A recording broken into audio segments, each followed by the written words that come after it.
In 1971, an entire family vanished from their suburban Arizona home. Dinner left on the table. No signs of struggle. No trace of where they went or how.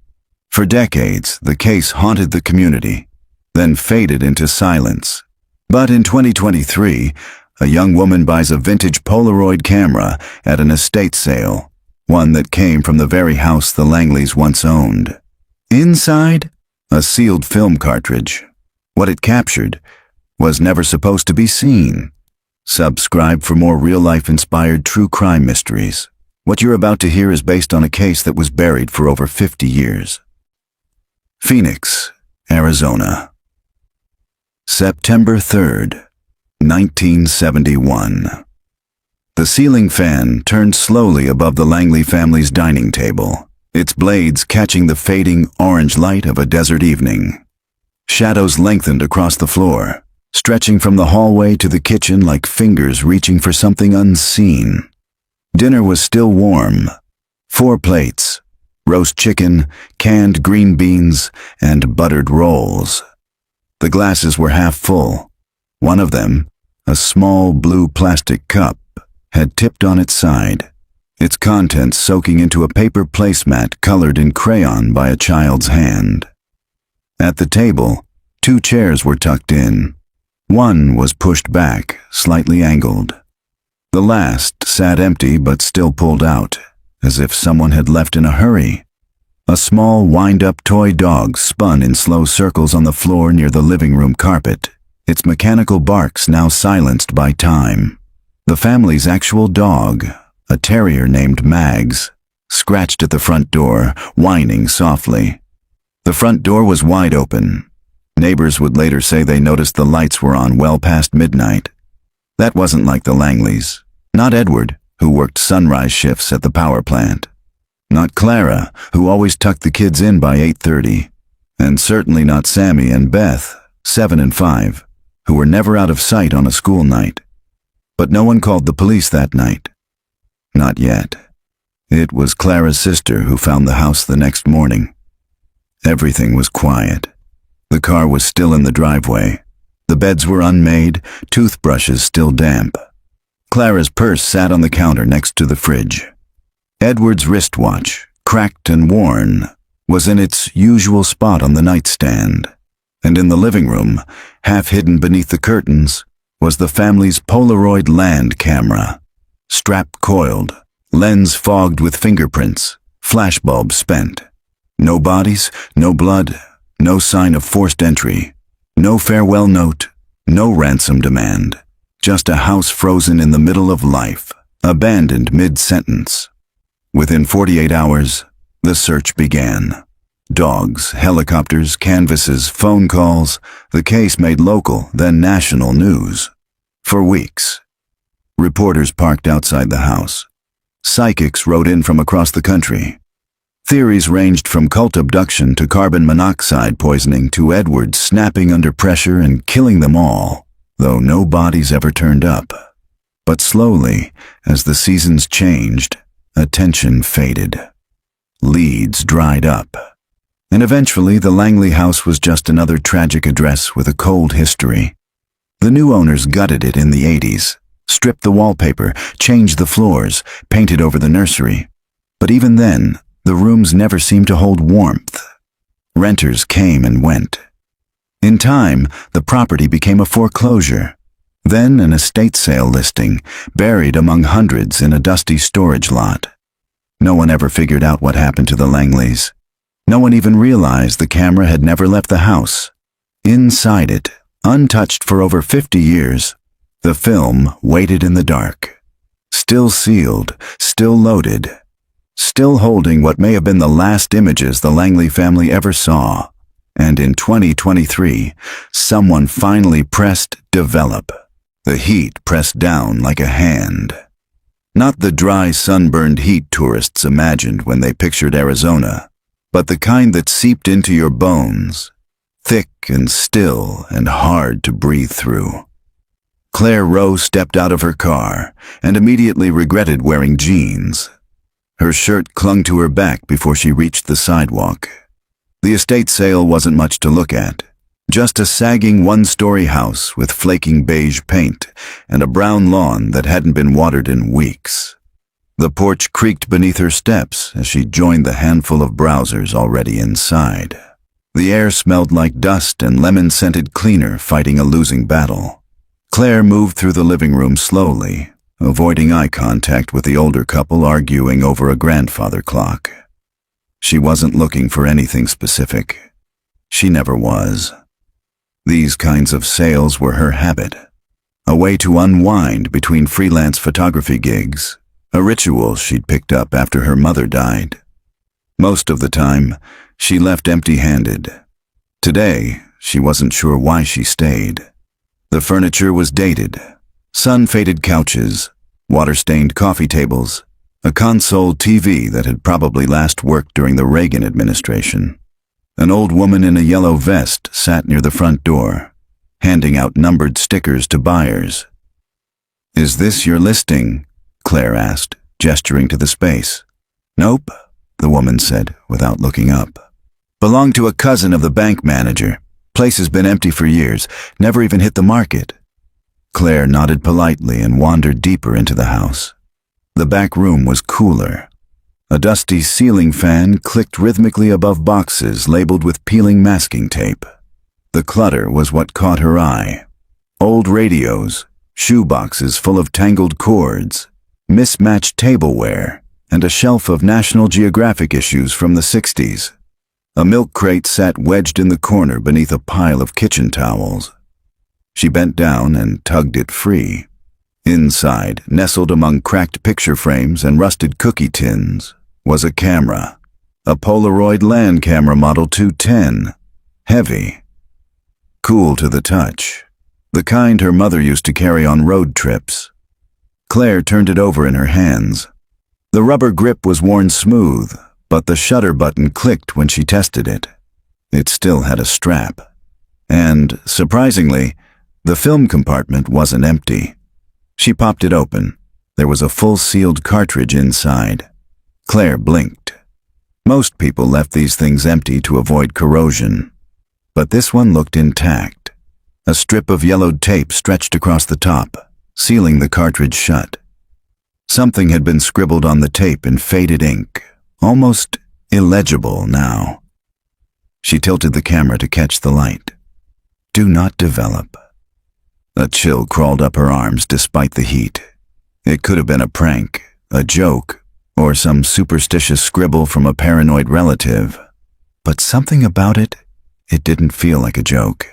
Still, Claire couldn't put it down. "How much?" she asked the woman at the front. "For what?" "The camera. The Polaroid. $5, the woman said. "Everything in that back room is priced to clear." Claire handed her a 10 and waved off the change. She left without looking at anything else. That night she sat at her apartment's kitchen table with the camera in front of her and a mug of lukewarm tea she'd forgotten to finish. Her apartment was a converted guest house. Small, quiet, filled with plants and books and tools of her trade. The only light came from a desk lamp angled down at the Polaroid. She ran a cotton swab along the cartridge slot, cleaned the lens, replaced the corroded batteries with fresh AAs. The camera powered on. It hummed faintly. Claire hesitated. Her fingers hovered over the film door. "Do not develop." She thought of throwing the cartridge away, or slipping it into her storage box and forgetting about it. But that wasn't who she was. Her brain was already working the angles. If the film was usable, and that was a big if, it might hold photos from the late 60s or early 70s. Maybe it was nothing. Maybe it was gold. She peeled back the tape. The glue had hardened but gave way with a sharp crackle. She loaded the cartridge into the camera and pressed the shutter. The machine made a mechanical whirring sound as the first photo emerged. Black, just black, overexposed or expired. She laid it on the table and tried another. Whir. The second image came out just as blank. But the third, Claire froze as the photo began to develop. A dining room. Mid-century table, 4 place settings, roast chicken and green beans. The light fixture above was old, the ceiling fan just visible in the frame. It was like a time capsule, a perfect frozen moment. But there was something wrong with it, something she couldn't quite place. She held the image closer. In the corner of the photograph, by the edge of the frame, was a hand. Just fingers, white-knuckled and curled tightly around the corner of the table. Not posed, not smiling, gripping. She set the photo down. Her heart was beating too hard now. She took another shot. The camera whirred. Another photo slid out. This time, it was a hallway. Yellow walls, family portraits on the right. The perspective was strange, as if someone was standing too close to the lens, like the shot was taken in a hurry. The final photo emerged slowly. It was the same room, but empty. No food, no plates, just overturned chairs. The light fixture above tilted slightly, its glass cracked, and in the doorway leading outside, a small shadow. A child. Face turned away. Claire leaned back, stunned. It wasn't just that the pictures were old. It wasn't just the creepiness of the photos themselves. It was the overwhelming sense that she was seeing something no one was meant to find. That these photos had been taken on a night when something had gone terribly wrong. She turned the camera over again, scanning for a name, a serial number, anything. A faint label was stuck to the inside of the strap. Langley, 428 Sycamore Street. Claire sat very still. She knew that name. Not from photography, not from history. From a podcast episode she'd half listened to last year. It was the one about the family that vanished from their Phoenix home in the 70s. The house that had never been resold. The case that went cold. The Langleys. She looked down at the photo still developing on the table. The child in the doorway was barefoot, and the shadow stretching toward them was not theirs. Claire didn't sleep that night. The 3 photographs sat like quiet warnings on her kitchen table, arranged in the order she'd pulled them. The final one, showing the empty room and the child's silhouette, seemed to darken by the hour, like it was holding something back until it was ready to be seen. She sat cross-legged on her couch, laptop open, typing keywords into a dozen search tabs. Langley family disappearance. 1971. Phoenix missing family dinner table. Sycamore Street cold case, Arizona. Family vanished Phoenix Polaroid. It didn't take long. There it was, halfway down the search results, on a website called Echo Coal Files, a true crime archive run by former journalists and investigators. The title of the entry made her stomach tighten. The Langley House. The family that vanished mid-meal Phoenix, Arizona. September the 3rd, 1971. 4 family members disappear without a trace. The article was detailed, disturbingly so. The Langleys had been a quiet, working-class family. Edward Langley worked for the Salt River Project as a lineman. Clara was a part-time church secretary. 2 kids, Beth, 5, and Sammy, 7. No history of debt. No custody battles. No criminal background. The last confirmed sighting was at the grocery store around 4:30 p.m. A neighbor reported seeing Edward watering the front lawn around 6. By 8, the lights were on, but no one answered the door. By morning, the house was silent. Clara's sister found it just like the photos Claire had pulled. Food on the table, nothing touched. Door wide open. Police arrived within the hour. There were no signs of forced entry. No broken windows, no bloody footprints, no suicide notes. Just a home that looked like its inhabitants had simply stepped out of existence. The case spiraled quickly into the surreal. Rumors of cult activity. UFO sightings in the desert that week. A man who claimed he saw the Langley children walking along Route 17 with a woman in a yellow dress, but who later recanted after failing a polygraph. What struck Claire the most was the final paragraph. Among the household items found at the scene was a Polaroid land camera model 210. It was logged into evidence as inactive. The film compartment was empty. The camera disappeared from evidence storage sometime in the 1980s, most likely auctioned or discarded during departmental downsizing. The original chain of custody was never recovered. Claire leaned back from the screen. Her hands were shaking again. The camera she found was the camera from the case. She grabbed her phone and opened her notes app, jotting down everything she knew so far. It was how she worked, like piecing together a visual puzzle.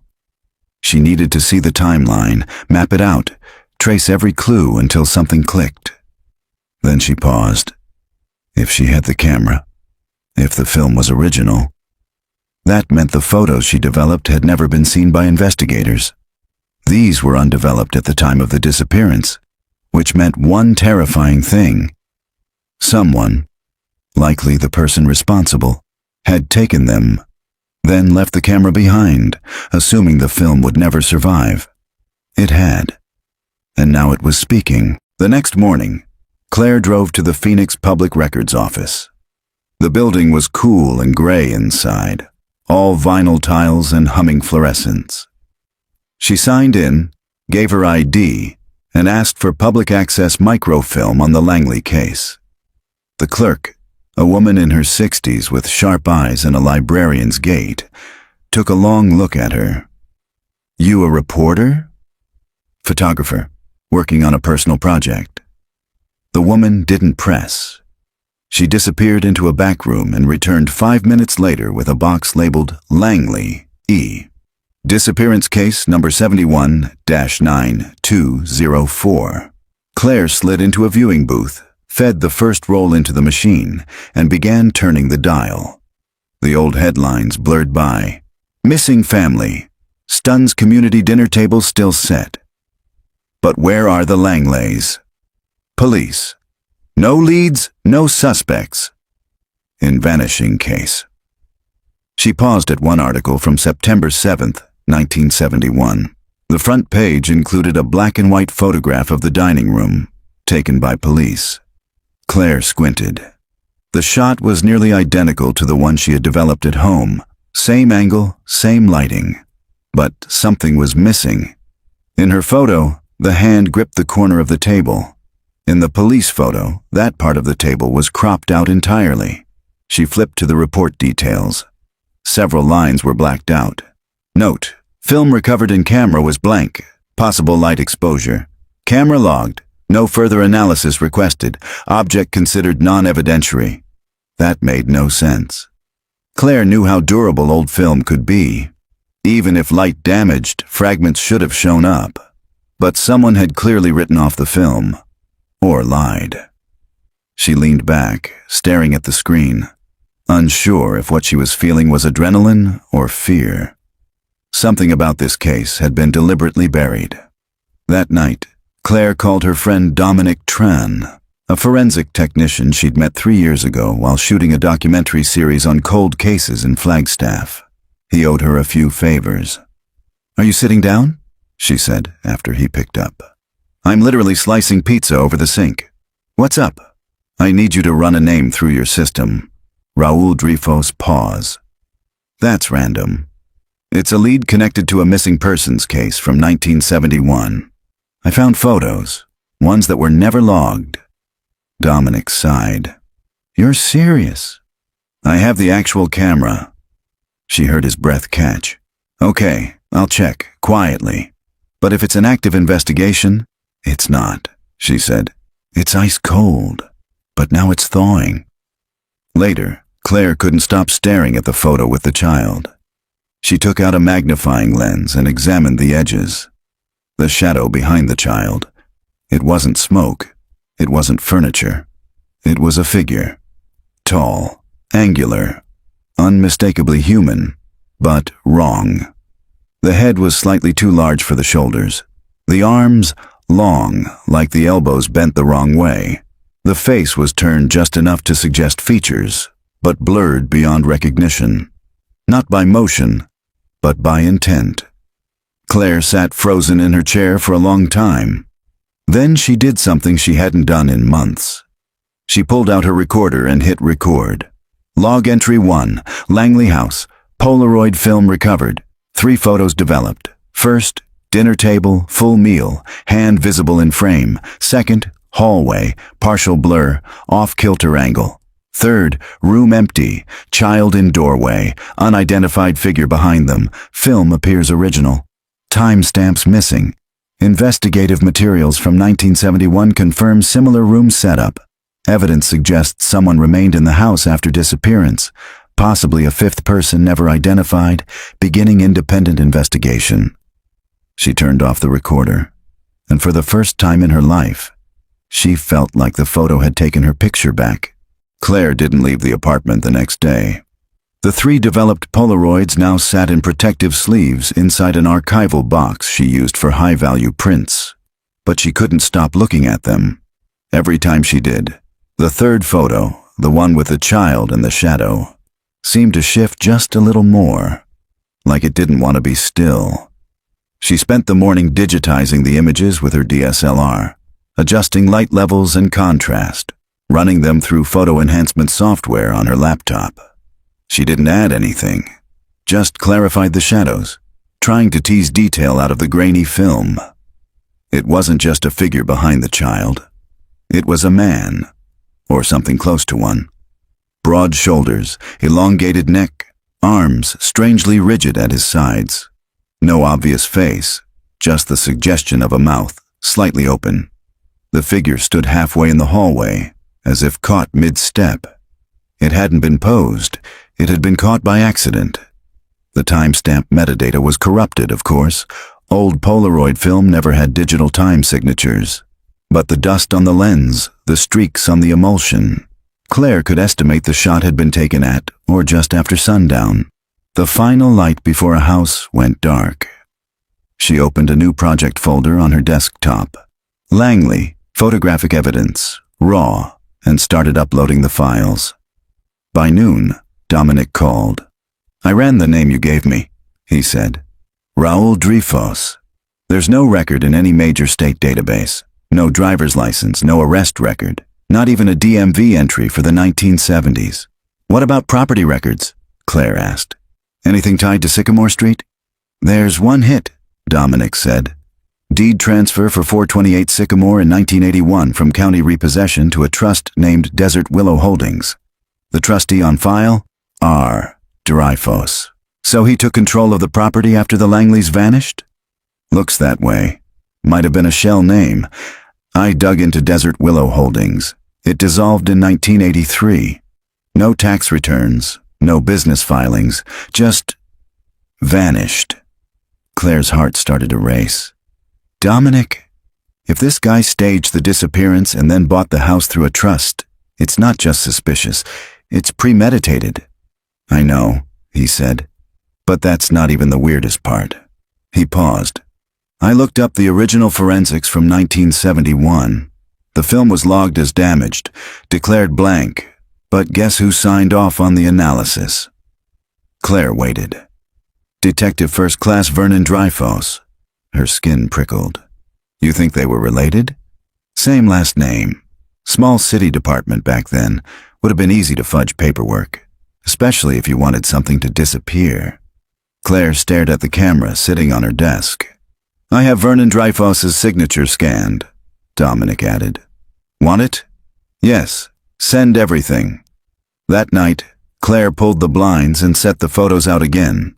She placed the 3rd image, the one with the child and the man, under a large magnifying glass and tilted the lamp low. Then she saw it.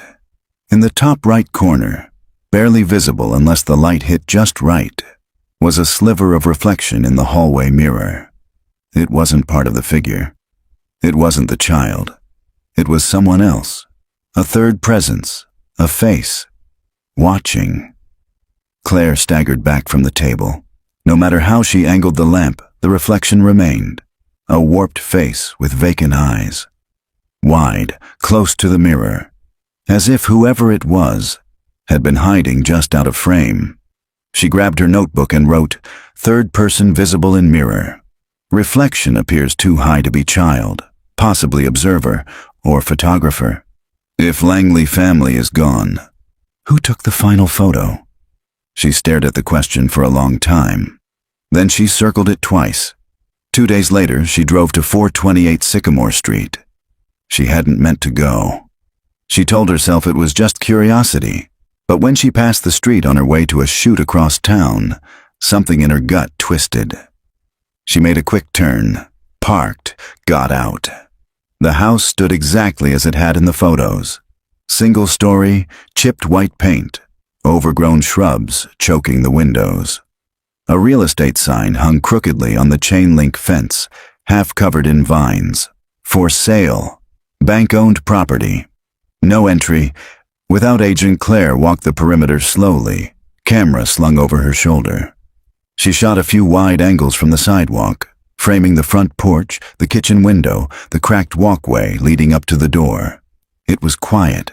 Too quiet. She moved to the side gate and found it unlocked.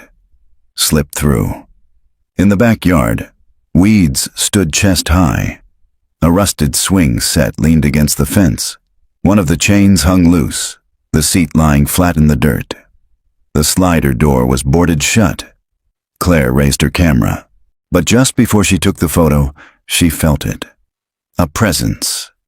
Like someone was standing behind her. She spun around. No one, just dry grass and the groan of cicadas. Still, she didn't take the shot.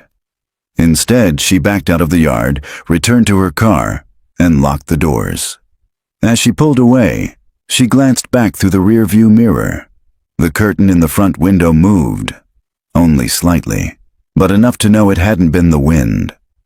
Back home, Claire transferred her exterior photos onto her computer and began processing them.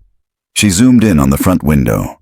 The curtain had parted, and behind it, half hidden in shadow, was a face.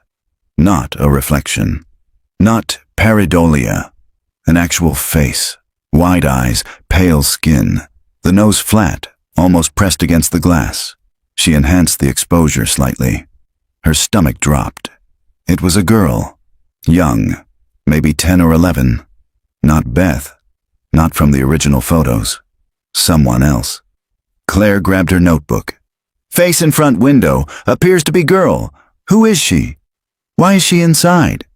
She circled the entry, underlined it, then sat back, unable to breathe. If the house was empty, abandoned, then who was still living there? Later that night, Claire posted anonymously on an old cold case forum she used to visit back in college. She included stills from the photos, heavily watermarked and cropped to protect the originals, and asked one question. Has anyone connected the Langley disappearance to Vernon Dreyfus, former detective? Any relatives? She didn't expect an answer, but by morning she had a private message. From Eyes Open 1976. I grew up near Sycamore Street. I knew the Langleys. I also knew Vernon. You're not wrong to be digging, but be careful. People tried before. A local journalist in 1985. Woman from the college newspaper. Both ended up quitting or disappearing entirely. This isn't a story. It's a burial site. I can meet you, but only in public and only during daylight. Claire stared at the message, heart pounding. She typed back, name a place. The diner smelled like bacon and floor wax. Claire sat at a corner booth with her camera bag beside her and a recorder in her coat pocket, turned on and running. She watched the front door with growing nerves, scanning each person who entered. She hadn't told anyone where she was meeting her source. She'd deleted the forum message thread as soon as they'd agreed on the place. Eyes Open 1976 had chosen a family-style diner just off Interstate 17, a place called June's Breakfast House, open since the 1960s, mostly filled with truckers and retirees. Public, safe, bright. But still, Claire felt a pit at the base of her stomach. At 10:17 a.m., the bell over the door chimed. A man in his mid-50s walked in, dressed in a faded army jacket and jeans. He had a face that had once been square and strong, but was now softened by time, lined, leathery, alert. He moved cautiously, scanning the room the same way she had. Their eyes met. He gave a nod and walked toward her. "Claire?" She stood. "Your eyes open." "Name's Thomas Bell," he said, sliding into the booth. "Used to live 3 doors down from the Langley house. Back when I was a kid." Claire took him in. He looked like someone who didn't trust easily. Probably hadn't for a long time. "You're not a cop?" he asked. "No." "FBI?" "No." He finally relaxed a little. "Good." Cops had their chance. They didn't take it. They ordered coffee. Thomas didn't speak until the waitress left. "I still remember that night," he said. "September 3rd, 1971. I was 10 years old. Lived on Sycamore Street my whole life until I was 20. My dad was a mechanic. My mom taught piano." He sipped his coffee, then looked her in the eye. "I heard the Langleys vanish. But they didn't vanish, Claire. Somebody took them." Claire kept still. "Do you know who?" Thomas glanced around. No one nearby was listening. "I can't say for sure, but I'll tell you what I did see. That night, around 8 o'clock, I was in our backyard, looking for our cat. Our fence backed up to theirs. I saw someone at their sliding door. A man. He was tall, big shoulders.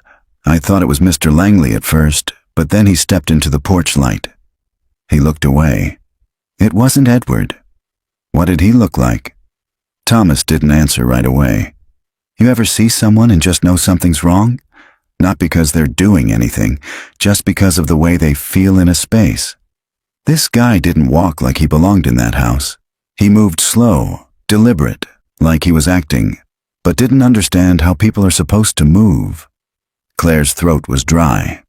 "I only saw him for maybe 10 seconds, Thomas said. Then he turned and closed the sliding door.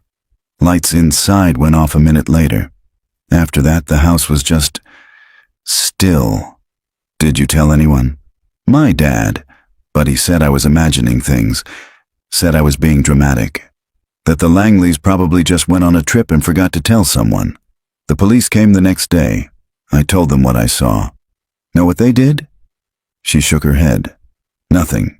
They didn't even write it down.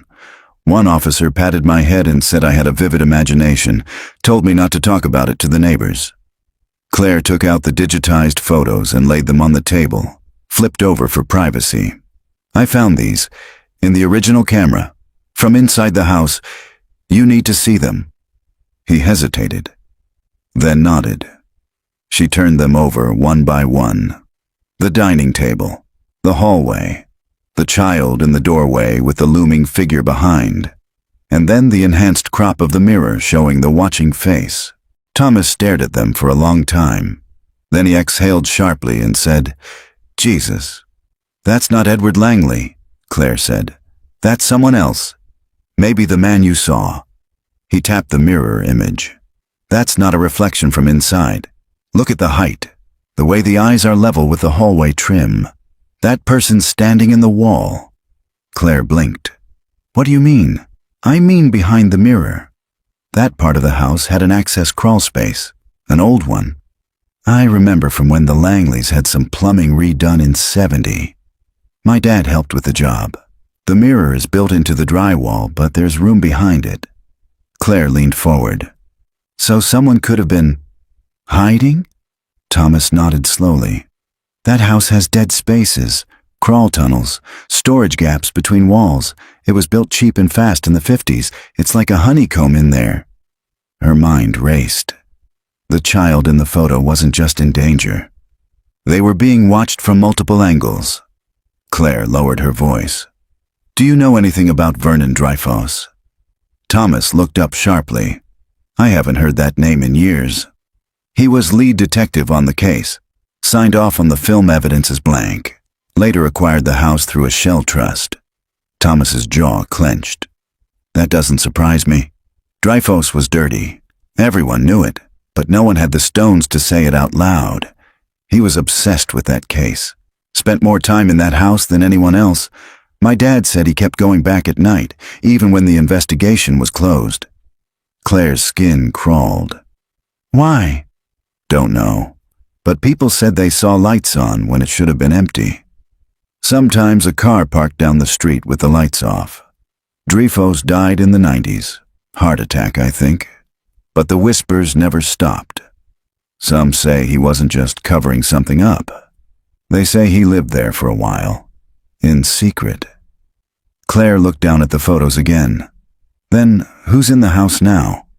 Thomas didn't answer. Back at home, Claire uploaded her interview recording and filed it alongside the photos. She stared at the enhanced mirror image, now digitally cleaned and sharpened. What if the house had never been empty? What if it had always been watching? She opened her recorder again. Log entry 2. Interview with Thomas Bell, eyewitness from 1971. Confirmed sighting of unknown male at Langley residence same night of disappearance. Description matches figure in third photo. Possible hidden access behind hallway mirror. Implies second photographer or observer. Next step. Re-enter 428 Sycamore. Document wall interiors. Investigate crawl space. Attempt contact with current occupant, if any. She closed her laptop, heart pounding. Then she packed her flashlight, gloves, and camera. Because if the answers weren't in the photos, they were still inside the house. Claire waited until just before dusk. She parked 2 streets over from Sycamore, changed into dark jeans and a black hoodie, and a packed light. Just her camera, a small LED flashlight, latex gloves, and a crowbar wrapped in a towel. She told herself this wasn't breaking in. It was reclaiming evidence. Something had happened in that house, and if the system wouldn't chase the truth, she would. As she walked the last 2 blocks, the wind picked up, scattering dry leaves across the sidewalk. The neighborhood was quiet. Half the houses looked vacant, the rest too run down to have security systems. The Langley house sat like a bruise in the middle of it, forgotten and fading, its porch light long dead. Claire ducked behind the side gate and slipped into the backyard. The slider was still boarded up. She knelt by the window nearest the back of the house. The same room shown in the second Polaroid. The screen was rusted at the corners.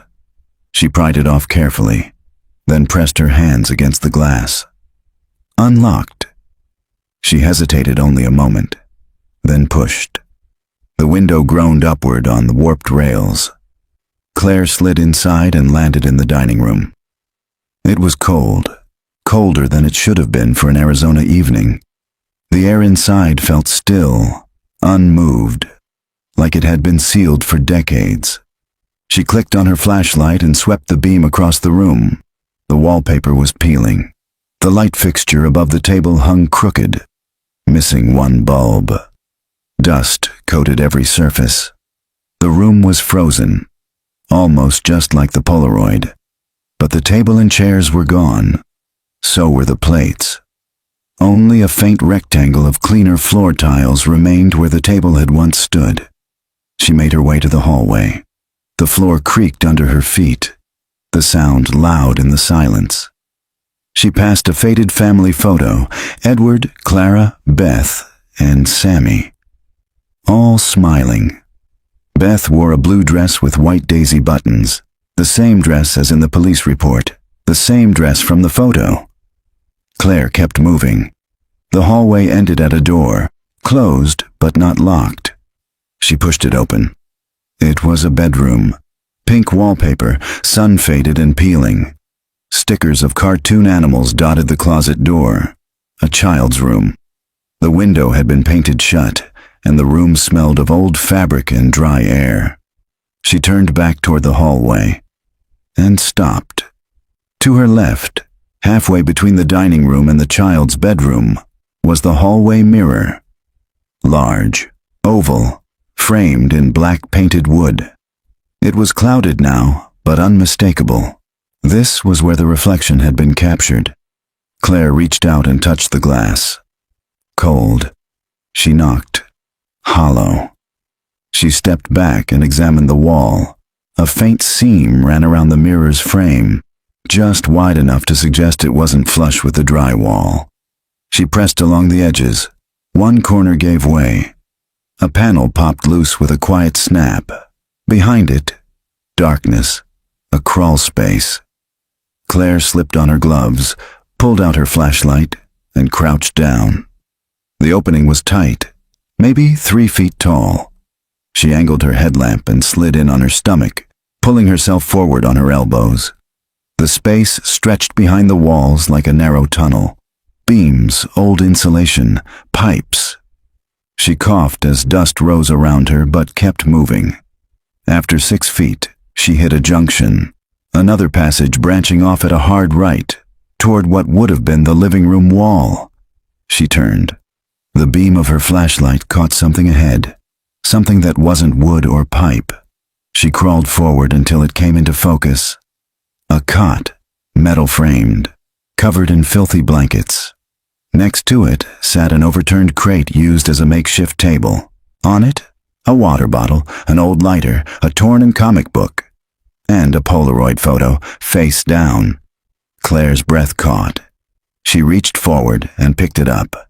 It was another image from 1971. Same film, same type. This one showed a close-up of a little girl's face. Beth Langley. She was crying, her eyes red and swollen. Her hands were tied in front of her. The background was too dark to place, but the flash illuminated enough. The child had been photographed after the disappearance. She turned it over. In faded ballpoint pen, someone had written, "She still cries, but not for long."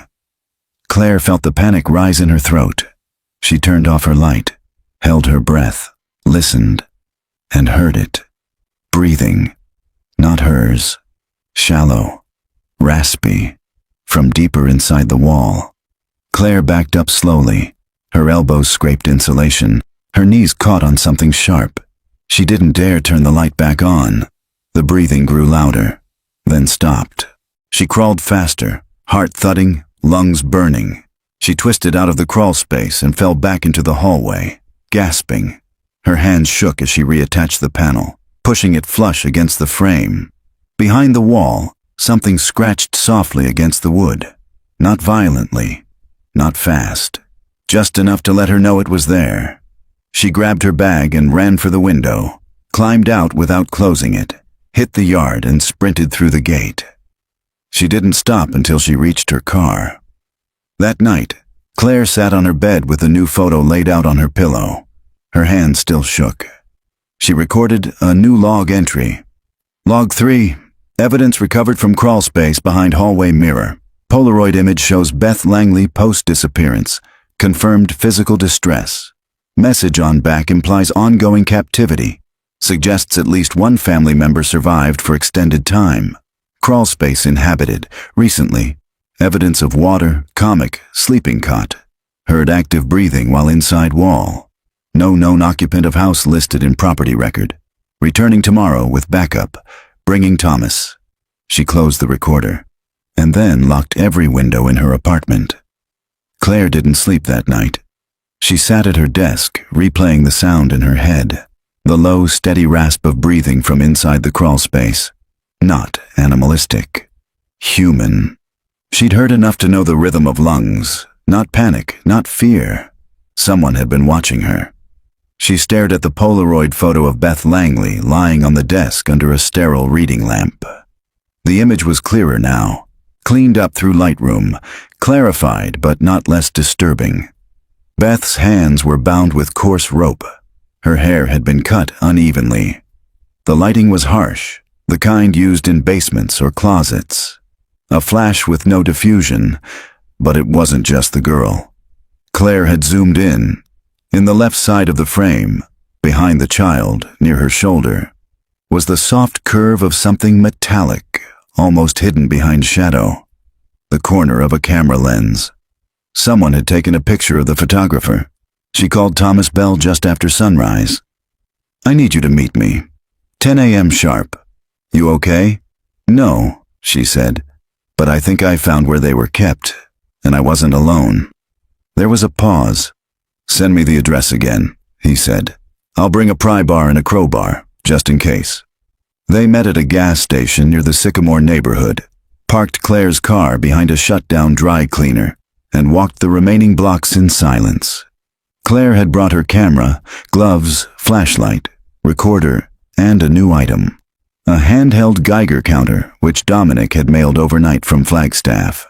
Not to check for radiation, but for electrical activity and magnetic interference.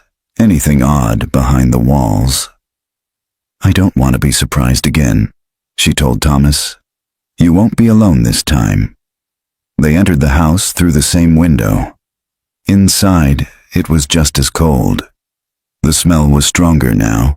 Something faintly organic, like mold or mildew, mixed with the lingering musk of old insulation. Claire led him to the hallway. "This is it," she said. "The mirror, the hidden spaces behind this panel." Thomas examined it, nodded, and carefully pried it loose. The panel came off clean, and the tunnel gaped open like a mouth. "You really crawled in there?" "Yeah," she said. "And something was in there with me." Thomas clicked on his flashlight. "Let's confirm." Together they entered the crawl space. Claire crawled behind him this time. Her gloves scraped wood and wire. She pointed out the cot, the comic book, the photo. Thomas picked it up, turned it over, and read the message. "She still cries," he murmured. "Jesus." He sniffed. "There's something else. Do you smell that?" Claire nodded. "Yeah, I couldn't figure it out." Thomas pushed farther, rounding the corner where the tunnel branched. He shone the flashlight ahead and stopped. "Claire," he whispered. "There's more." She crawled up beside him. Ahead, in the narrow space behind the drywall, were boxes, stacked 2 high, 3 wide, nearly blocking the passage. Someone had used the crawl space like a storage unit. Claire's heart pounded. They pushed 1 box forward. Inside, film cartridges. Dozens, all vintage, all unopened, all labeled in small, spidery handwriting. September 1971, hallway, not developed. October 1971, girl in blue, good framing 1972. Teaching room 1974, broken doll 1979. Watcher in mirror. Claire's stomach twisted. "These weren't photos taken by the Langley family," she whispered. "They were taken of them, and after." Thomas opened the next box. Inside, Polaroid photos, developed, curled with age. They weren't just of Beth. Some were of Sammy. Some showed Clara, alive, sitting in a chair with her wrists zip-tied, eyes closed, mouth taped. One photo showed all 4 members, posed, standing stiffly in the dining room. A date was scratched into the border. April 1972, a full 7 months after they had officially vanished. Someone kept them alive, Claire breathed. For months, maybe longer. She flipped through the stack. Some images showed strange environments. Concrete walls, narrow bunks, metal doors. A basement, a fallout shelter. Others were worse. One image showed Beth sitting beside an older woman Claire didn't recognize. Both wore matching blue dresses. The girl looked glassy-eyed. The woman's face was turned away. Another image showed cameras, dozens of them, stacked neatly in a wooden cabinet, all different models and ages. All pointed toward a chair in the center of the room. A setup, a studio. Whoever did this, Thomas said, they didn't just hide the Langleys. They documented them. They pulled out the 3rd box and found audio tapes, reel-to-reel cassettes marked with handwritten labels. Session 4, obedience. Beth learns the mirror game. Clara interview, she cries again. Claire stared at them in horror. He recorded everything. She took a photo of each box, carefully labeled and documented everything. Then she paused. "What if this isn't all?" she said. "What if the crawl space connects somewhere else?" Thomas scanned the area. "There," he said, pointing. "That side wall runs parallel with the garage. There might be a false wall on the other side." They backed out slowly, returned to the hallway, and opened the door that led to the attached garage. It smelled of rot and old paint. Cobwebs hung from the ceiling like drapes. The back wall was uneven. sloppily painted over. Thomas ran his fingers along the molding. "Help me." Together they pushed. A soft pop of air escaped as the false panel gave way. Behind it was a narrow storage space, and in the center, a camera, mounted on a tripod, pointed toward the wall, a light above it, a red button beneath the lens. Claire stepped closer. It was recording. The light was on. The battery was full. A wire ran from the base into a power outlet built into the wall. "Someone's been here," Thomas said. "Recently." Claire examined the camera. She touched the button. The light blinked off, the red indicator light. Now dark. Her heart dropped. Because for that light to be on, someone had been recording them the entire time they were in the house. They fled. No photos, no more searching. They climbed out the same window and didn't stop until they reached the street. Claire had one hand on the recorder the whole way. Later, back in her apartment, she documented everything. Uploaded photos, marked the GPS metadata, saved copies in 3 encrypted drives. Then she sat in the dark, shaking, because whoever had lived in the Langley house hadn't just captured the family. They'd been waiting for someone else to find it. And now, they had. Claire didn't open the footage until the next morning. She'd slept on the couch, her laptop balanced on her knees until the screen dimmed. She kept the apartment dark, the curtains shut tight, every door locked. The Polaroid photos and film boxes were stored in a fireproof safe she'd bolted to the floor the week before. And still, she didn't feel safe. She woke up just after 5 a.m., the sky still dim outside, her mouth dry. The memory card from the tripod camera burned a hole in her mind like a hidden infection. Whoever set it up had wanted to watch. She just didn't know if they still were. Claire made coffee, took a deep breath, and powered on the external reader. The files loaded quickly. Old interface, no password protection. A folder marked simply /rec/inside, 12 video files. Time-stamped, all recent. The most recent one was dated 2 nights ago. Claire opened it. The screen went black for several seconds, then static. Then an image appeared.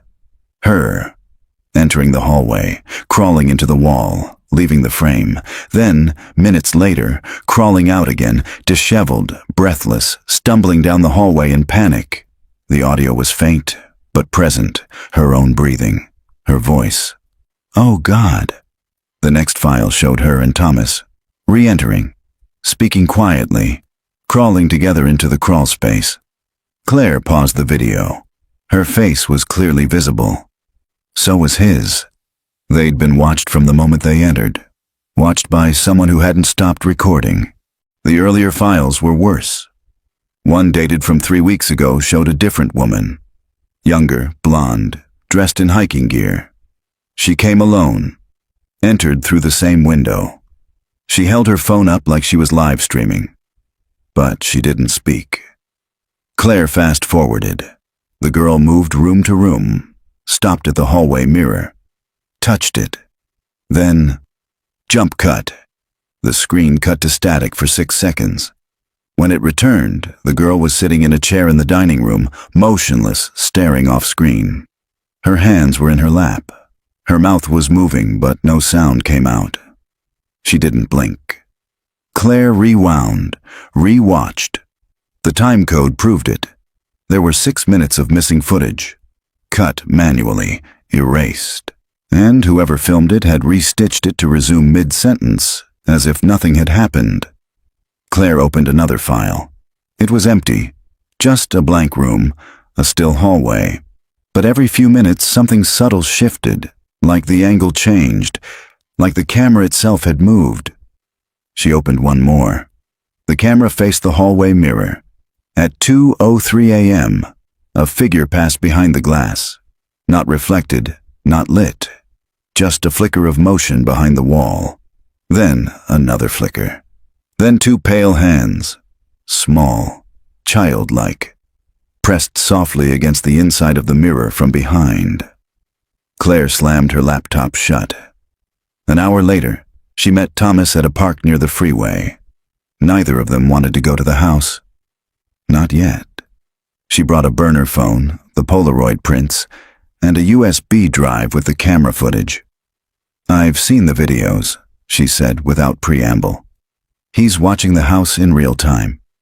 "From inside?" "I don't know. Maybe not anymore. But recently, yes. There's footage of us, footage of others.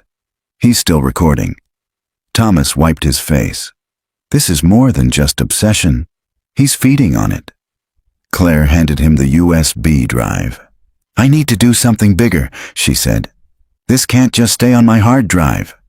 "You mean go public?" "Not yet, but soon.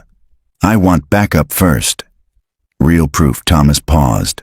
"You know what I remember about the Langleys? They were good people, quiet, kind. Edward helped fix my dad's truck when it stalled during a storm. Clara used to bring us leftover pies." Claire looked down at the photo of Beth. "I think someone kept them in that house for years, then moved them, and I think the person who did it is still nearby." Thomas frowned. "Vernon Dreyfus is dead." Claire nodded. "But what if someone else picked up where he left off?" That night, Claire posted anonymously again on the cold case forum. This time with a blurred image of the second Polaroid, the hallway photo. She included an edited version of the reflection. No context, just a message. "For those still watching, we see you now. And we have your film." The reply came 5 hours later. From a new user, Shuttered Eyes 1973. "Then you know where it ends. Go back to the cellar, behind the water line, under the crossbeam. One last roll remains." Claire reread the message 6 times. She hadn't posted any details about the crawl space, or the mirror, or the basement. Whoever sent that message had been in the house recently, and they were giving her a lead, or bait. The next morning, she and Thomas returned to 428 Sycamore. They brought masks, gloves, headlamps, and bolt cutters. The side window opened without protest. The air inside felt heavier now, like something knew it was being hunted. They went straight to the garage. The far wall was damp. A thin copper water line ran through the dry wall near the floor. Beneath it, just where the message had said, they found a loose section of wood beam, softened by time. Claire pried it back. Inside, a cloth bundle tied tight. She pulled it free. Inside were 4 items. A roll of undeveloped Polaroid film, a small pendant necklace with a cracked locket, a burned photograph. Only the edge remained, a boy's shoe and part of a fireplace, and a note, folded, yellowed, written in a woman's hand. Claire unfolded it with trembling fingers. "To whoever finds this, we are still here. He won't let us leave. He makes us pose. He makes us lie. He says if we smile, he'll bring food. If we scream, he turns off the lights. I don't know if anyone remembers us, but if you do, find Beth. Please. Clara Langley." Claire stared at the signature until her vision blurred. Thomas reached for her shoulder. "We found them," he said softly. "Even if it's too late, we found them." Claire wiped her eyes. "Number." "We're not done, because if Beth's still alive, he might still have her." And somewhere, waiting to be developed, was the last photograph. Claire drove straight from Sycamore Street to her friend Dominic's lab in Flagstaff, 4 hours north and 5,000 feet higher. The desert gave way to pine, the heat softened into cool wind, and still, the weight in her chest didn't ease. The film roll sat in a padded archival case on the passenger seat, cushioned like it was made of glass. It was still sealed, unopened since at least the 1970s. The cloth bundle had reeked faintly of smoke, and the burned photograph tucked beside it haunted her. The partial image of a shoe, a fireplace, and scorched paper curling at the corners. Something told her that wasn't just any photo. It was a warning. She didn't call ahead. Dominic owed her more than one favor, and he wouldn't ask questions. He worked out of a university basement lab used for restoring fire-damaged documents and fragile negatives, mostly for the archives department. She parked, grabbed the film, and went inside. Dominic raised his eyebrows the moment he saw her. "Claire Rowe, I should start charging you rent. I need your best scanner, a controlled darkroom, and maybe moral support." He glanced at the case in her hand and the expression on her face. He didn't ask. "Room 3, let's see what you've got." Inside the lab, Claire pulled on gloves and laid the cartridge on the table under a clean light. She moved carefully, treating the thing like it could detonate. It was a Polaroid 108 pack, extremely rare. The chemicals were likely unstable, and the film could be degraded beyond use. But there was a chance. Claire gently peeled the paper seal.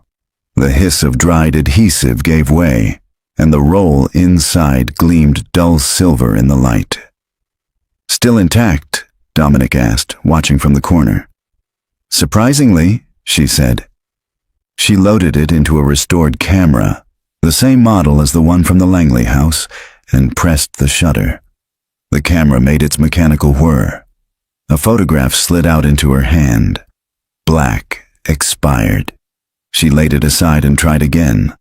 Another whir. This one developed slowly. Not black, not empty. She turned it toward the light. And froze.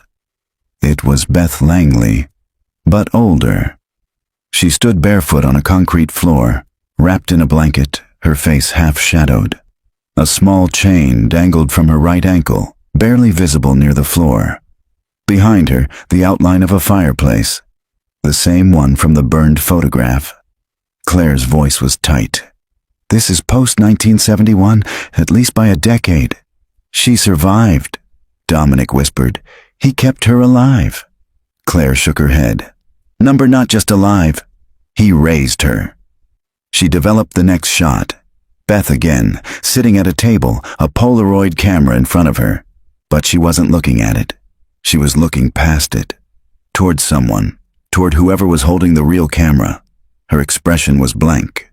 Not afraid, not angry, just resigned. "Next one," Dominic said. Claire pulled the third photo. A blurry image of a man's back, tall, wearing a black shirt. He was standing in front of the fireplace, hunched over something. There were shelves behind him filled with film boxes, photo albums, and what looked like IDs, passports, laminated cards, names. Claire leaned in. "I need a loupe." Dominic handed her a magnifier. She studied the shelves carefully, squinting at the IDs. One had the Langley surname, another Charlotte Lee, a third Wendy Stone. Different names, different faces, all young women, all with the same distant eyes. "Claire," Dominic said, his voice suddenly strained. She looked up. He was pointing at the next photo developing on the tray. It showed Claire herself, sitting in her car, taken from a high angle, recent. Her hair was pulled back. She was on the phone. She remembered that moment. It was outside the grocery store 2 days ago. Her throat closed. She hadn't seen anyone nearby. No one had approached, but someone had been close enough to capture her through a long lens. They were being watched. Still. Dominic started sealing the photos into sleeves. "This is serial. It's organized. He's documenting everyone who gets close. You're next." "No," Claire said. "Beth is." Dominic looked at her, confused. Claire pulled out her phone, scrolled to the photo of the girl in the window. She opened the enhanced version. "Remember this? From 2 weeks ago. The face in the Langley house. The one we thought was a girl. I've run it through facial matching. You know who she most resembles?" She zoomed in, placed the Polaroid of adult Beth beside it. Same eyes, same cheekbone curve. "It's her." Dominic blinked. "But she'd be in her 50s. Claire nodded slowly. "So it's not Beth. It's Beth's daughter." Claire pulled out her recorder. Log 4. Subject identification. Final undeveloped film confirms Beth Langley survived at least into her mid-20s. Images indicate continued captivity and eventual adaptation. Subject shown with camera, possibly forced to document others. Multiple IDs visible in background, suggests wider operation. Latest image in roll appears to be surveillance photo of myself, taken 2 days ago. Conclusion: the man behind the camera is still alive, still watching. And Beth's child, presumably born in captivity, remains in the Langley house. She turned off the recorder. Dominic stared at her. "What do we do?" Claire's answer was instant. "We go back." The sky over Sycamore Street was flat and gray when Claire and Thomas returned. They parked 2 blocks away. No cameras this time. No bags. Claire wore a fitted jacket with her audio recorder tucked deep in the inner pocket. Thomas carried nothing but gloves and a roll of duct tape, just in case they had to force entry again. They stood across from the Langley house for a long minute in silence.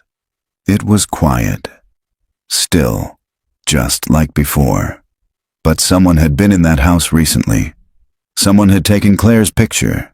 And someone, maybe Beth Langley's daughter, was still inside. They crossed the street and walked around the side. The gate was unlocked. The back window, now familiar, opened with a groan. Claire climbed in first. Thomas followed, his boots crunching over dead leaves scattered on the floor. Inside, the house felt warmer, lived in. The dust wasn't quite as thick.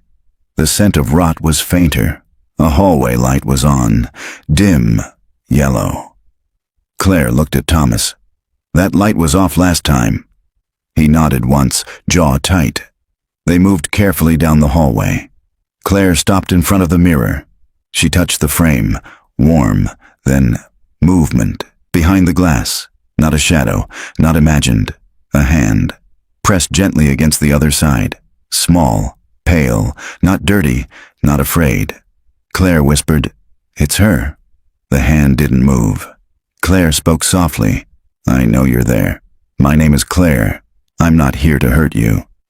A flicker, just the edge of a face in the reflection. A girl, 11, maybe 12. She had Beth's eyes. The same slope to her nose, same soft chin, but her expression, it wasn't frightened. It was expectant, like she'd been waiting. Thomas stepped forward. "We're here to help," he said gently. "We've seen the pictures. We know what happened here. You don't have to stay." The girl blinked slowly. Then she mouthed something. Claire leaned in but couldn't hear it. The girl mouthed it again, more clearly this time. "He's still here." Claire's stomach dropped. "Who? Where?" The girl stepped back into the darkness and vanished. Claire knocked softly on the glass. "Wait, please." Nothing. Thomas turned toward the hallway. "We need to find the way in. That's not just a crawl space. She's living in the walls." Claire scanned the molding again. The mirror frame. Her fingers found a seam beneath the left edge. She pressed. A panel shifted open. Behind it, a door. Small, wooden, hand-built. A latch rusted nearly shut. Thomas pried it open. Inside, stairs, descending. They led down into the cellar. The air changed as they stepped inside. Colder, wet, heavy with mildew. They descended the stairs slowly. Claire flicked on her flashlight, the beam cutting through thick shadows.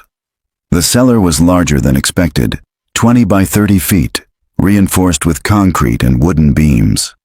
Along the walls were shelves, crates, cabinets, a mattress, a space heater, a plastic tub of clothes, a bed of blankets in the corner. Someone lived here. Thomas whispered, "This isn't abandoned?" "She's been here recently." Claire moved toward a shelf lined with books and notebooks. Most were filled with drawings. Simple pencil sketches. A girl in a dress. A woman tied to a chair. A man with a camera. A mirror. A hallway. Each sketch was labeled in a child's hand. She flipped one page. "Mama cries too loud." Claire stopped. She flipped another. "I hide when he comes. I hide in the wall." And another. "He says I am the camera now." Suddenly, a footstep. Upstairs. Claire and Thomas froze. Another footstep. Heavier. Claire killed the flashlight. The cellar dropped into pitch black. The sound came again. Creak, then another. Someone was in the house. Claire moved behind a support beam, pressing her back to the cold concrete. Thomas ducked beside a shelving unit, silent. The footsteps came down the hall, then stopped above the stairs. For a long moment, silence. Then, a voice. Low, male. You shouldn't have come back.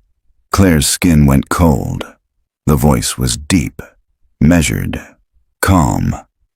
Do you think I don't know who you are? He said. You walk into my house. You touch my things. You steal what isn't yours. A pause. Beth taught me how to spot people like you. Curious, hungry. You don't want truth. You want a story. Thomas looked at Claire, his eyes wide. Go, she mouthed. Now. She reached slowly for her recorder, clicked it on silently in her pocket. The voice continued. She tried to run once. So did her daughter, but the house keeps them, like it keeps me. Another pause. She's mine. Then, a door slammed upstairs. Footsteps, running now. Away. Claire waited 10 seconds, then 20. Thomas emerged first. He's leaving. Claire grabbed her flashlight, turned it on again. She scanned the room for the girl. Nothing. She moved to the mattress, pulled back the blankets. There, a trapdoor, barely noticeable, hidden beneath. She opened it. A narrow shaft, ladder built into the concrete, a tunnel leading under the house. Claire turned to Thomas. She has another exit. She's still alive. We need to get out before he comes back. They didn't use the stairs. They went through the tunnel. It was damp, cold, crawling with spider webs. But it came out beneath the broken fence 2 blocks away, in the alley behind an abandoned house. They ran. Didn't stop until they hit the main road.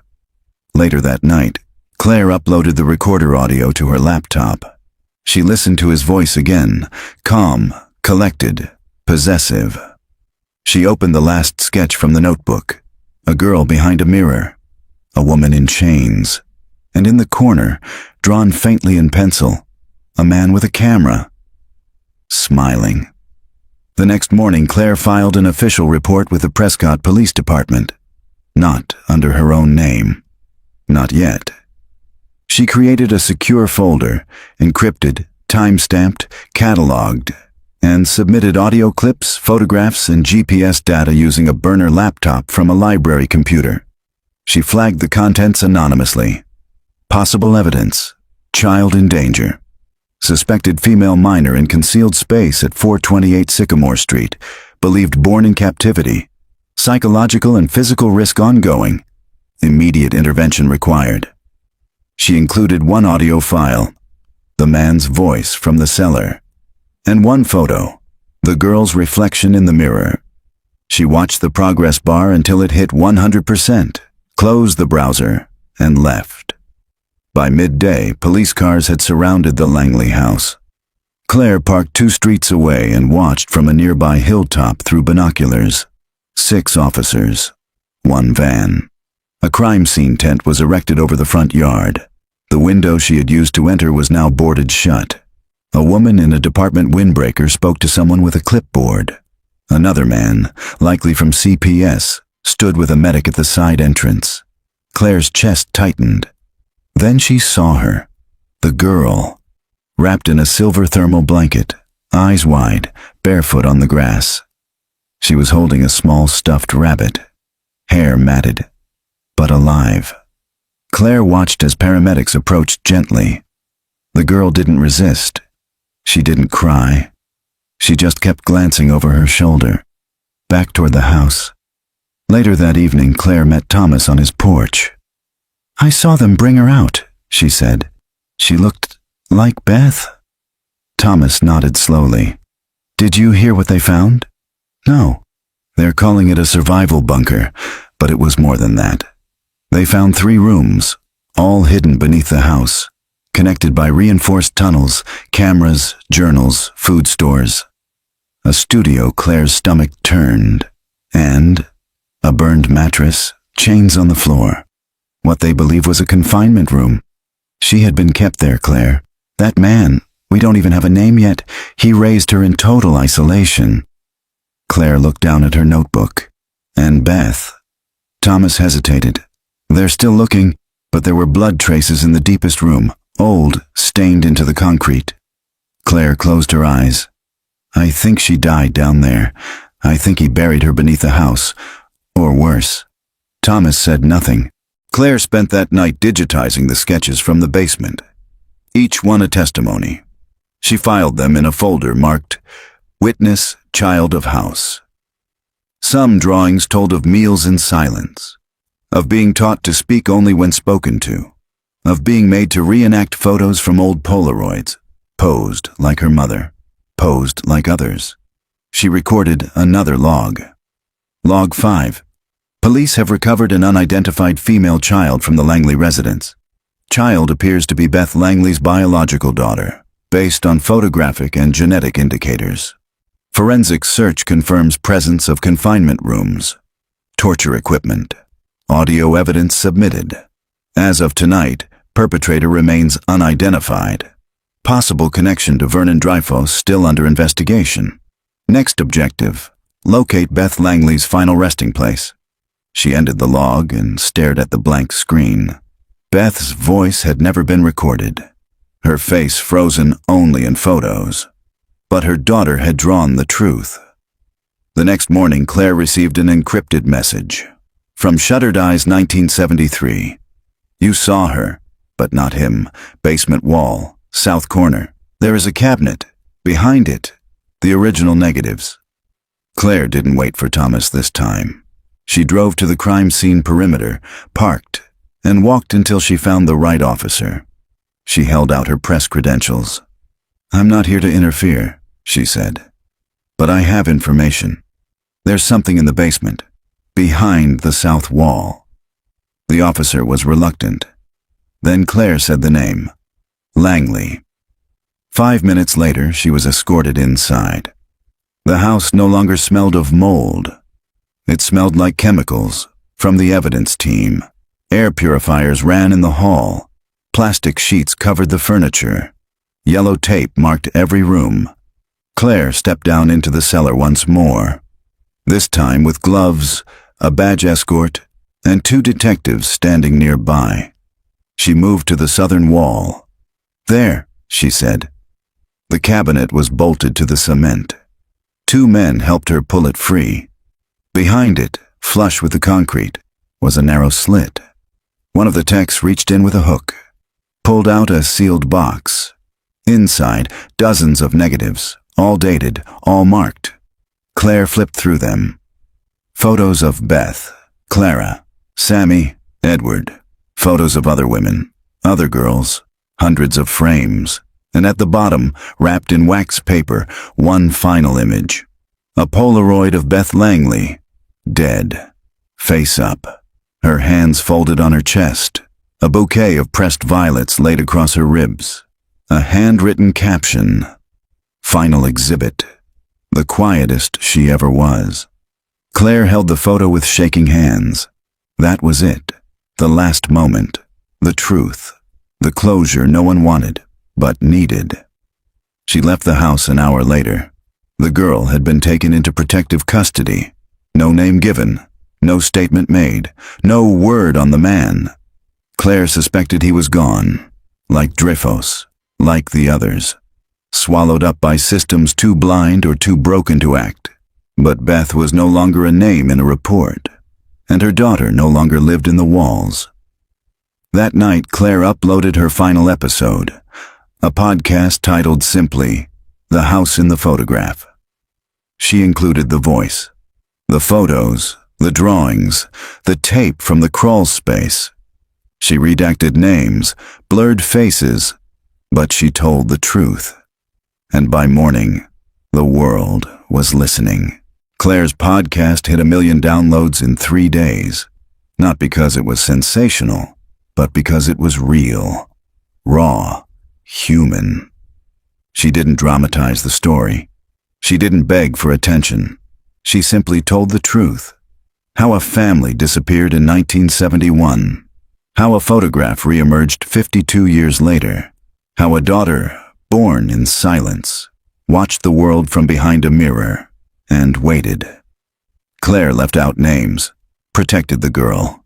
She didn't say where the Langley house was, but she included one audio clip, just 18 seconds. A girl's voice, quiet, echoing through the recorder. He said I came from pictures, but pictures don't hug back.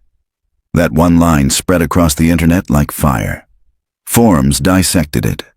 Advocates amplified it. Survivors of captivity, of abuse, of loss. They reached out to her by the hundreds. But not everyone believed. Some called it fake, a performance. Others said she'd fabricated evidence, staged the crawl space. One email simply read, "Truth doesn't come from ghosts." Claire ignored the noise. She knew what she'd seen, what she'd heard, and what the girl had drawn in charcoal, over and over again. The man with the camera. The authorities officially released only part of the case. They acknowledged the discovery of a child inside a sealed portion of a condemned home in Prescott Valley. That she was nonverbal at first. Malnourished but stable. Estimated age, 11. DNA linked her to Beth Langley. The report avoided the word captive. They avoided the word project too. But Claire knew better. The girl hadn't just been locked away. She'd been raised under surveillance, programmed to reenact, taught to mimic the same poses her mother had been forced into again and again, until the images repeated like scripture. 2 weeks after the raid, Claire was invited to speak with Agent Miriam Calder, a federal profiler brought in after the photographs surfaced. Calder wore a brown suit and no jewelry. Her office had no decorations except for a single framed newspaper clipping of a solved child abduction case from 1983. She offered Claire tea, which she declined. Then she got to the point. "We believe the man behind the camera was not Vernon Dreyfus, but someone who worked with him, possibly inherited his material, possibly even his methods." Claire nodded. There were dozens of names in those negatives. Some had dates well into the 1990s. This didn't end with the Langleys. "No," Calder said. "And we're investigating that now." She paused. "Would you be willing to consult?" Claire blinked. "Me? You found her?" Calder said. "You made the noise we couldn't. That child was weeks away from starving. Your work gave her time." Claire felt her throat tighten. She said nothing. Calder slid a photograph across the table. It was one of the burned IDs from the studio shelf, partially intact. Claire stared at the name. Wendy Stone Dobb, 1977. Disappeared from a rest stop outside of Tucson in 1985, Calder said. Never found. We believe she may have been housed in the same system, same cellar layout. We think Beth may have been forced to care for her. Claire swallowed. So she wasn't alone down there. Calder shook her head. None of them were. That night, Claire sat on her balcony under the stars and stared at the quiet street below. She hadn't gone back to Sycamore Street. She couldn't. But she had the drawings, the tapes, the voice, and the names. She pulled out her notebook, started a list. Beth Langley, Clara Langley, Samuel Langley, Wendy Stone, Charlotte Lee, Leah Anton, Rachel Black, Eden Avery, girls whose faces had appeared in those frames. Some blurry, some posed, some screaming, all frozen in that house, in that system. Then she added one more. The girl in the mirror. No name yet, no birth certificate, no fingerprints on record, only drawings and silence. But she was real, and she had survived. Claire recorded a new episode, not for the public, just for herself. Log 6, Names in the Dark. There is a girl. She's out now. She wears different clothes, eats hot food, but her eyes are still scanning doorways. The man who raised her may be gone, but the rooms remain. There were others. Names on film, faces in drawings. This wasn't a single house. It was part of something larger, and someone, somewhere, is still watching. But now, we are watching back. She ended the recording, then added one final entry to her list. Watchers. No address, no face, just the word, and the promise that this story wasn't done yet. The girl sat quietly in the therapy room, her feet tucked beneath her in a patch of sun. She didn't speak much yet. Sometimes she answered with nods, other times with pencil drawings. They'd given her a notebook, blank pages, no lines. Today she had drawn a window. Through the glass, a woman was reaching in, arms outstretched. A camera hung at her side, unopened.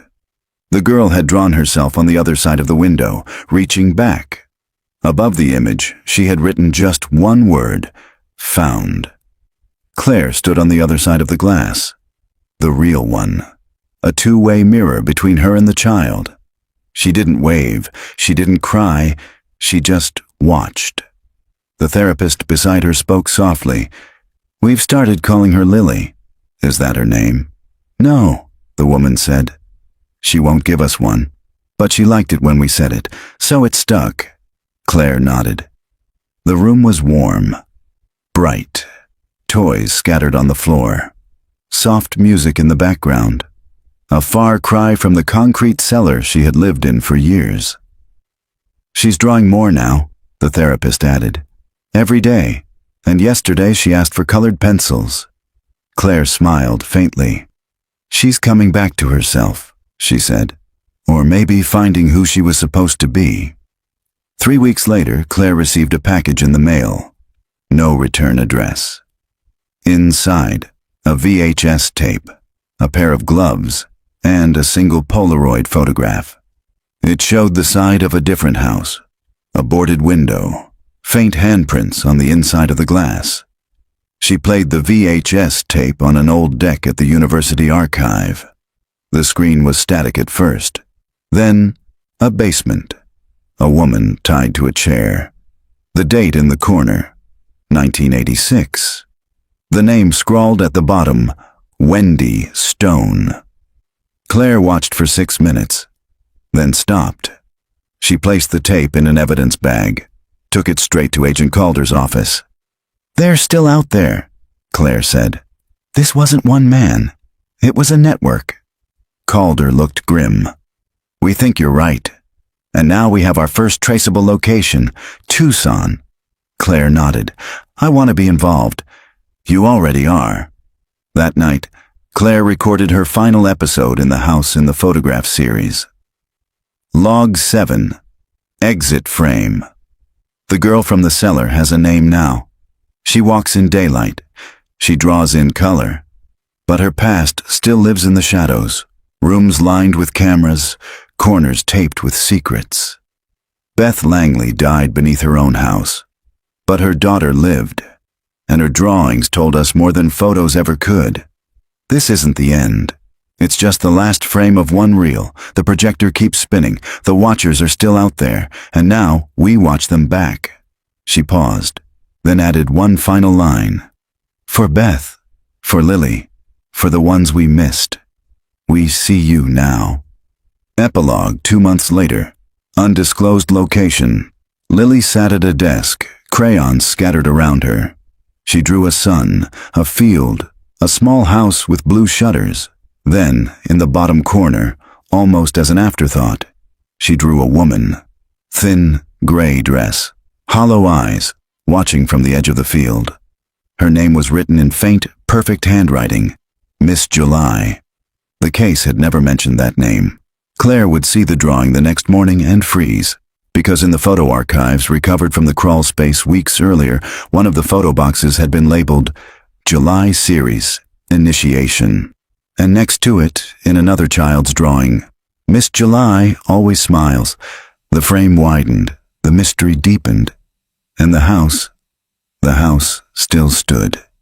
Empty now, but never silent.